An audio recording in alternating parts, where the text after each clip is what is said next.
Hi, my name is Graham Drew, and this is Corey Hayes. He's going to be asking me questions every week about poly B piping. Let's get into it. Bring it on.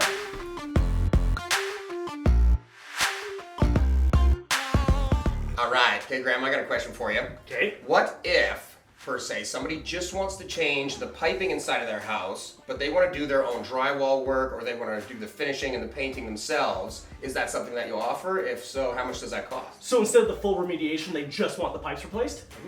Perfect. So we'd still have to prep the house, cover all the furniture, cover the flooring. That way it protects us so we don't damage their floor. We'd cut all the holes in the ceiling that the customer could reuse all the sheets of drywall and put them back themselves. So a typical poly B to PEX piping replacement would cost in Alberta between $7,000 to $10,000 depending on the size of the house. Gotcha. Right from a small side-by-side right up to a 5,000 square foot 4-bathroom house would kind of be on the $10,000 range there. Gotcha. Yeah, so not that bad. It's and we usually guarantee a 72-hour turnaround time on something like that. So we're in and out really quick. We just displace you for about 3 days, and then after that, your pipes are all done and the house is yours. Outstanding. Thank you. Gotcha. Hey, Graham, thanks for answering this week's question on poly B. Stay tuned for next week's question, or leave us a comment below and we'll create another video answer.